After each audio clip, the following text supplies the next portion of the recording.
Hello friends. आज हम discuss करेंगे डी एच लॉरेंस को। डी एच लॉरेंस एक फेमस ब्रिटिश इंग्लिश राइटर हैं, इंग्लिश लिटरेचर के। इनके कुछ मेजर वर्क्स को डिस्कस करेंगे और साथ ही इसके इनके कुछ मेजर वर्क्स पे डिपेंड जो कंपटीशन एग्जाम्स में एमसीक्यूज आते हैं उनको और उसकी एक्सप्लेनेशन देखेंगे। तो चलिए शुरू करते हैं डी एच लॉरेंस के ऊपर major MCQs. D H Lawrence means David Herbert Lawrence है। इनका जन्म 1885 और इनकी डेथ हुई थी 1930 में।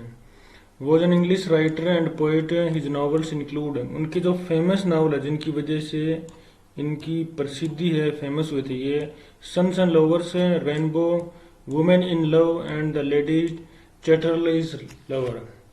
लेडी चैटरलेज लवर काफी कंट्रोवर्शियल नॉवल था इनका, जो कि ओरिजिनल मैन्युस्क्रिप्ट में नहीं है क्योंकि बैन कर दिया था कई कंट्रीज में इसको, इसकी सेक्सुअल कंटेंट की वजह से।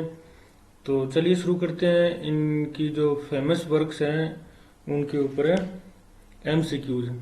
D H Lawrence novel are largely located. D H Lawrence के जो नॉवेल्स है वो किस जगह पे लोकेटेड है? तो ये जगह है माइनिंग काउंट्री ऑफ नटिंगम। ये एक विलेज है ब्रिटेन में, उसकी जगह पर ये सारे उनके नॉवेल्स हैं लोकेटेड हैं, मतलब कंट्री साइड का है ये। Next question, which of the following novels of D H Lawrence has autobiographical elements? एक ऐसा नॉवल जिसमें ऑटोबायोग्राफिकल एलिमेंट्स हैं तो वो सन्स एंड लवर्स हैं।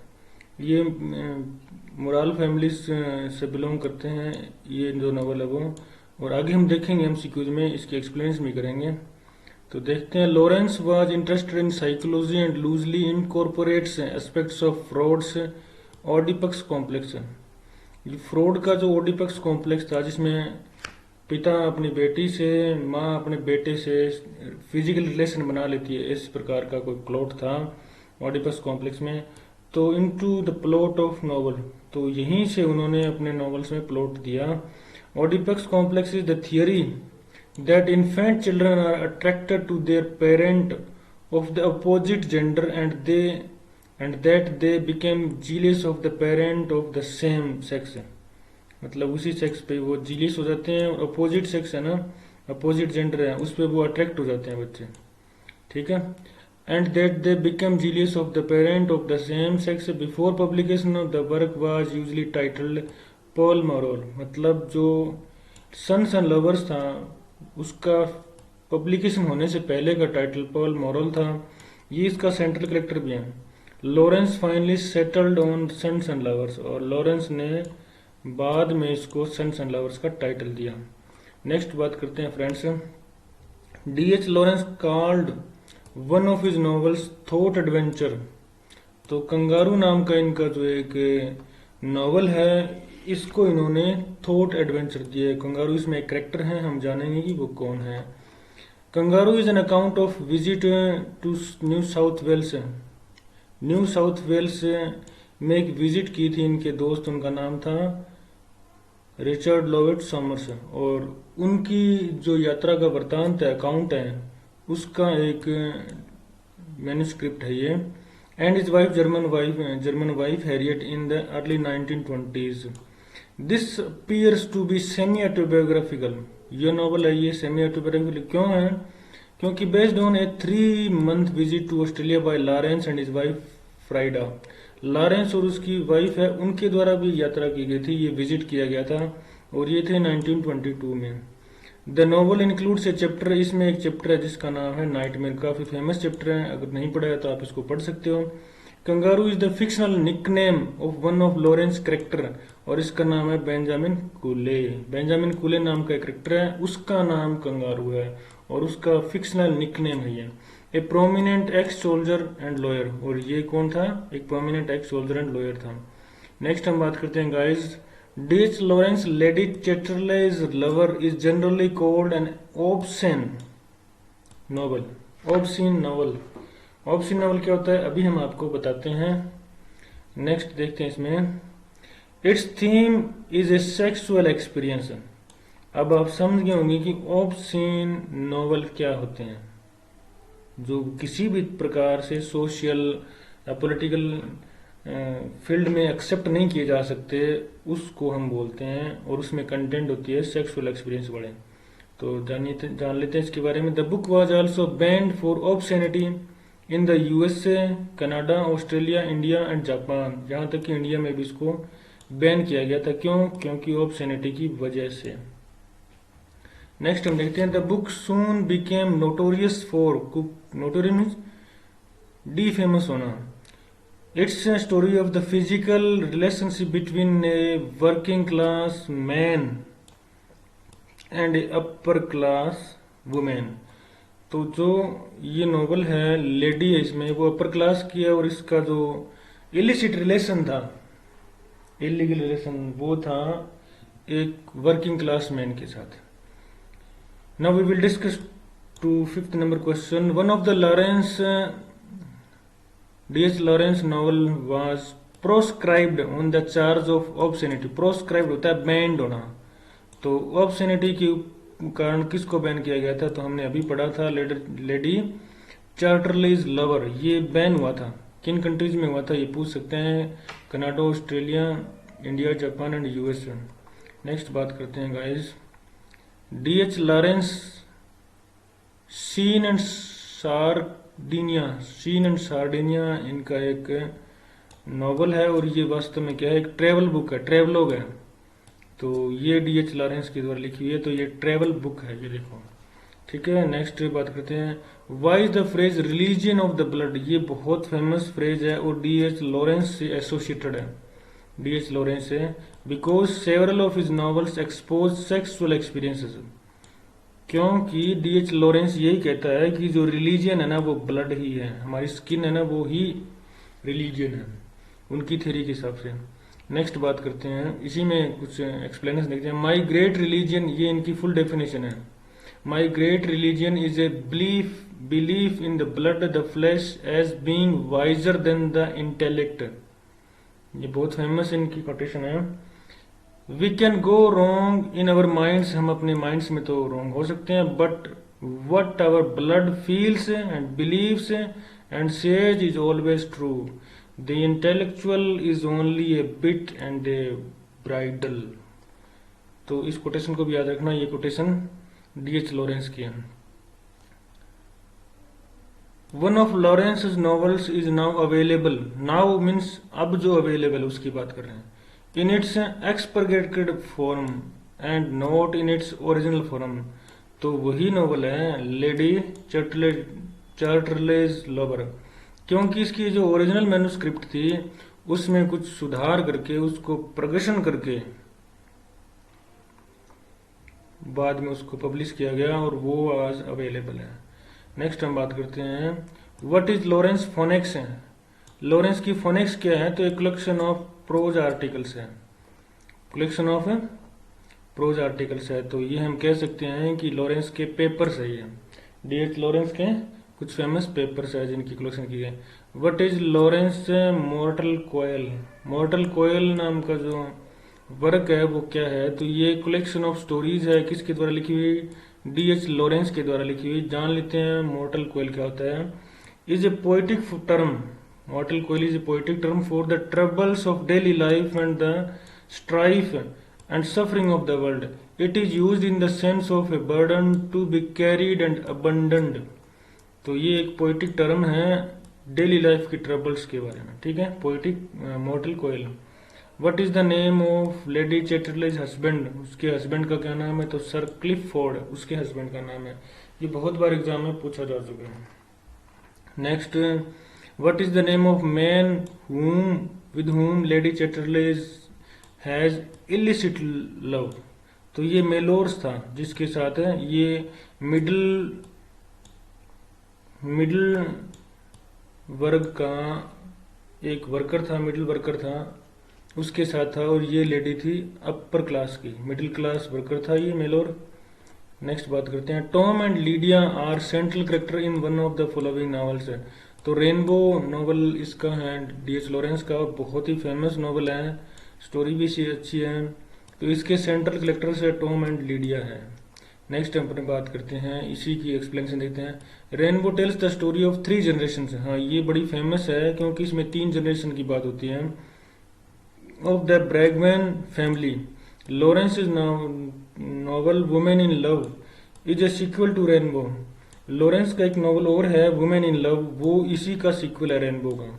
तो ये बहुत बार एग्जाम में पूछा जा चुका है कि रेनबो का सीक्वल कौन सा नॉवल है, तो वुमेन इन लव है और रिटन बाय D.H. लॉरेंस है। In which novel do Mr and Mrs Morel, तो ये सन्स एंड लवर्स में पढ़ते हैं, Mr and Mrs Morel sons and lovers में पढ़ते हैं। नेक्स्ट अपने बात करते हैं, in sons and lover Mr Morel appears in red black colour, red and black colour, what do these colour symbolise. ये बात याद रखना फ्रेंड्स कि सन्स एंड लवर्स है वो सिंबॉलिकल नॉवल है, तो ये हिज सेंसुअल वाइटलिटी के बारे में एक्सपोज करते हैं। कौन है इनका, रेड कलर और ब्लैक कलर। जबकि इसमें सिंबल यूज है उसका मीनिंग है the colour red is associated with fire, black with darkness and dirt, and the last one is white for the cold. What is the basic theme of Lawrence rainbow, rainbow की basic theme क्या है, वही है इनकी theme, तो religion is my blood. तो उसका balance है the balancing of instinct and intellectual, मतलब ब्लड और ब्रेन का जो बैलेंस है उसी को इनकी थीम बनाया गया है। नेक्स्ट अपने बात करते हैं, England my England is Lawrence collection of his stories. ये स्टोरीज की कलेक्शन है, जान लेते हैं क्या ये। तो money of them has the background of world war first. एक बात और याद रखना फ्रेंड्स, D.H. लॉरेंस एक ऐसे राइटर हैं जिन्होंने वर्ल्ड वॉर फर्स्ट के ऊपर बेस बना के उसकी थीम लेके काफ़ी सारी पोएम्स भी लिखी हैं और काफ़ी सारी स्टोरीज भी लिखी हैं, और उनके कलेक्शन के नाम अलग अलग हैं। तो स्टोरीज का कलेक्शन है उसका नाम है England my England, world war first पे। Next, Fantasia and unconscious is Lawrence is a study of human psychology. दो टर्म थे, एक तो थे फंटेंसिया एंड अनकॉन्शियस और दूसरा टर्म है psycho analysis and the unconsciousness. तो ये दोनों ही इनकी लिखी हुई कुछ पेपर्स हैं, तो दोनों ही काफ़ी फेमस है। Were undertaken initially in response to psychoanalytical criticism of his novel sons and lovers. तो ये जो दो टर्म है, फंटेंसिया ऑफ द अनकॉन्शियसनेस 1922 में पब्लिश हुआ था, और फर्स्ट था इनका psycho analysis and the unconsciousness है 1921 में। तो ये भी पब्लिश 1921 में हुआ था, और ये दोनों रिस्पॉन्स माने गए थे किसका, सन्स एंड लवर्स का जो क्रिटिसिज्म हुई थी, क्रिटिक्स ने की थे, तो इसकी साइको एनालिटिकल क्रिटिसिज्म पे डिपेंड था ये, ठीक है। What is which of the following is note, बहुत बार हम मिस कर देते हैं, नोट नहीं पढ़वाते हैं जल्दी जल्दी में। विच of the following is note A novel bye D.H. Lawrence है, तो लॉस्ट गर्ल एरोन्स रेड इनका है, और बर्निंग व्हील इनके द्वारा लिखी नॉवल नहीं है बल्कि ये बुक ऑफ पोइम्स है, ए कलेक्शन ऑफ पोइम्स है। Burning wheel is a collection of poems by British author Aldous Huxley की लिखी हुई है। Published when the poet was only 22। ये खास बात है कि जब वो 22 ईयर के थे तभी उनकी ये बुक पब्लिश हो गई थी, collection of poems burning wheel 1916 में। याद रखना फ्रेंड्स, एल्डर्स हेक्सले की बड़ी फेमस एंथोलॉजी है पोइट्री की। नेक्स्ट हम बात करते हैं which of the following is a novel written by D.H. Lawrence. तो द लॉस्ट गर्ल हमने ऊपर पढ़ा था, अगर इसमें से आपने ढंग से देखा है तो द लॉस्ट गर्ल, एरोन्स रेड और कंगारू तीनों ही नॉवल है और तीनों इनके द्वारा लिखे गए हैं। तो D.H. लॉरेंस की ये है। डबलिनर्स, वॉयज एंड ट्रॉय पार्क, तीनों ही किसके द्वारा लिखे हुए, डबलिनर्स है जेम्स वॉयज का, आयरिश राइटर है ये, और वॉयज आउट वर्जीनिया वुल्फ का है, वर्जीनिया वुल्फ एक फेमिनिस्ट राइटर है। ट्रॉय पार्क एडिथ सिटवेल है, एडिथ सिटवेल एक एक्टर एंड राइटर है, दोनों हैं। नेक्स्ट हम बात करते हैं which year D.H. Lawrence born, तो 1885 में इनकी बर्थ हुई थी। नेक्स्ट बात करते हैं D.H. Lawrence was the 4th child of his parents. अगर आपने सनसेट लवर्स नहीं पढ़ा है तो जरूर पढ़िए, क्योंकि वो काफ़ी सारे उसमें ऑटोबायोग्राफिकल एलिमेंट्स हैं। नेक्स्ट बात करते हैं, his father was very popular among workers है, क्योंकि इनके फादर एक मिडिल क्लास वर्कमैन थे और कोल माइनिंग में काम करते थे, जो कि हमें मोराल वाली फैमिली में पढ़ने को मिलता है। नेक्स्ट बात करते हैं, Lydia was the mother of D H. Lawrence. D.H.. Lawrence की माँ का नाम लीडिया था, हमने ये पहले देखा है। Lydia belongs to middle class of family, ठीक है। नेक्स्ट अपने बात करते हैं, D H. Lawrence was married to Frieda Weekley. ये इनकी लवर नहीं थी, इनकी लवर और थी, इनसे शादी वैसी होगी और ये भाग के शादी की थी, उसको हम जानेंगे कि किसके साथ इनकी लव अफेयर थी। नेक्स्ट बात करते हैं, in which year D H. Lawrence meet Jessie Chamber. और वो गर्ल थी जेसी चैम्बर, जिसके साथ इनका लव अफेयर चला था, और इनकी मीटिंग हुई थी 1901 में।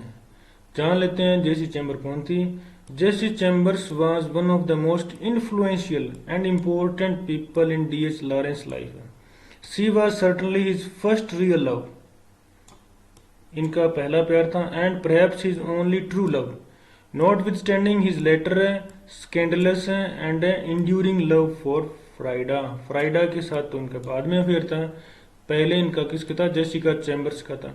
जेसिका चैम्बर्स की वजह से काफी कलेक्शंस इनके पब्लिश हुए थे। नेक्स्ट बात करते हैं, dash was Lawrence natural art. तो पेंटिंग इनकी नेचुरल आर्ट थी। नेक्स्ट बात करते हैं, इनकी डेथ कब हुई थी, तो 1930 में हुई थी इनकी डेथ। Lawrence also wrote a poem with the title Bay. Bay title से इन्होंने एक पोएम भी लिखी है, ठीक है। ये कलेक्शन ऑफ स्टोरीज है, कलेक्शन ऑफ पोएम्स, 18 पोएम्स हैं based on world war first.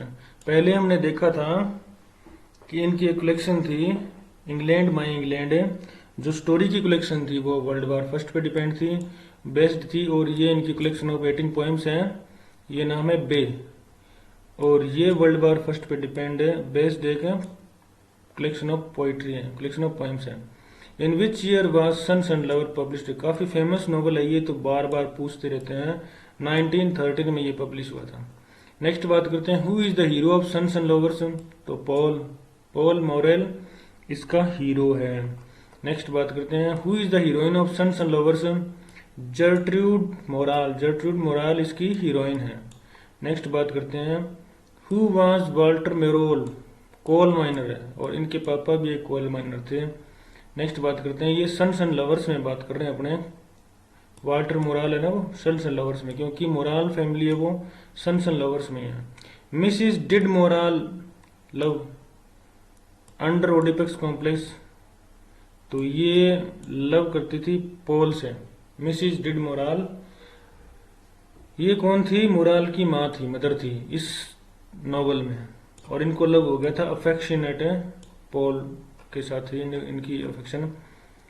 Who was the head of the morale family. तो वॉल्टर मोराल इसके पापा, इस पॉल मोराल के, वो इस फैमिली के हेड थे। The father of D H. Lawrence was a coal miner. तो समझे होंगे फ्रेंड्स आप कितना autobiographical novel sons and Lovers से क्यों पढ़ना जरूरी है वो। नेक्स्ट बात करते हैं, after leaving teaching D H. Lawrence elope to Italy with Frieda Weekley के साथ ये इलोप कर गए थे, शादी करने के उद्देश्य से भाग गए थे। कहाँ, इटली भाग गए थे टीचिंग छोड़ के। Who wrote the lost girl. D.H.. Lawrence ने लॉस्ट गर्ल को लिखा है, और ये एक नॉवल है, और काफी फेमस नॉवल है, इट इज ए नॉवल, ठीक है। Who wrote the white peacock. D.H.. Lawrence ने व्हाइट पिकॉक को लिखा है। जान लेते हैं व्हाइट पिकॉक क्या है। The white peacock is the first novel. White peacock D.H.. Lawrence का फर्स्ट नॉवल है, और इसका फर्स्ट टाइटल क्या था, लेटिशिया इसका फर्स्ट टाइटल था, लेटिशिया, ठीक है। 1911 में ये पब्लिश हुआ था। D.H.. Lawrence died of tuberculosis, ठीक है। नेक्स्ट बात करते हैं, हु रोट द रेनबो जिसमें 3 जनरेशन की बात होती है, तो डी.एच. लॉरेंस ने लिखा है। नेक्स्ट अपने बात करते हैं, who wrote I want is to answer to my blood. और ये D.H. लॉरेंस ने लिखी है। जान लेते हैं कि इसकी पूरी कोटेशन क्या है। My great religion is belief in the blood the flesh as being wiser than the intellect. We can go wrong in our minds but what our blood feels and believes and says is always true. The intellect is only a bit and bridle. What do I care about knowledge? All I want is to answer to my blood, direct without fribling intervention of mind or moral or what not. ये D.H. Lawrence की full explanation है, full quotation थी। Who wrote women in love. Women in love हमने देखा था कि ये एक सीक्वल है। किसका सीक्वल है, अभी देखते हैं। D.H. लॉरेंस ने लिखा है और ये एक सीक्वल है रेनबो का, जो कि थ्री जनरेशन के ऊपर डिपेंड है। ठीक है। D.H. Lawrence wrote Sons and Lovers with the help of Jessie Chamber की हेल्प से इन्होंने वो लिखा था और इसी की हेल्प से वो पब्लिश हुआ था। ठीक है। Jessie Chamber was a dreamy girl like a heroine of Walter Scott. Sir Walter Scott की जो हीरोइंस है वो ड्रीमी गर्ल्स होती थी और इसी तरीके से एक ड्रीमी गर्ल्स थी, क्योंकि वो उनकी लाइफ में आई, कुछ बनाया इनको और निकल पड़ी। नेक्स्ट बात करते हैं। Who wrote Lady चैटरलेज lover. ये D.H. लॉरेंस का है। नेक्स्ट बात करते हैं। Who wrote plumed serpent. तो ये D.H. लॉरेंस का लिखा हुआ एक पॉलिटिकल नावल है। ठीक है फ्रेंड्स, 1926 में पब्लिश हुआ था, पॉलिटिकल नावल है ये D.H. लॉरेंस का। The best example of D.H. Lawrence use of mysticism. तो ये प्लम्प्ड सरपेंट है, इसी में इनका मिस्टिसिज्म यूज है। पॉलिटिकल नावल तो है लेकिन इसमें मिस्टिसिज्म का भी यूज है। नेक्स्ट बात करते हैं। Who road kangaroo. कंगारू को हमने डिस्कस किया है, D.H. लॉरेंस ने ये लिखा है और ये ऑस्ट्रेलियन उनकी विजिट है उस पर डिपेंड करता है। तो फ्रेंड्स, आज की वीडियो में बस इतना ही। वीडियो पसंद आई तो चैनल को लाइक करना न भूलें। Thanks for watching.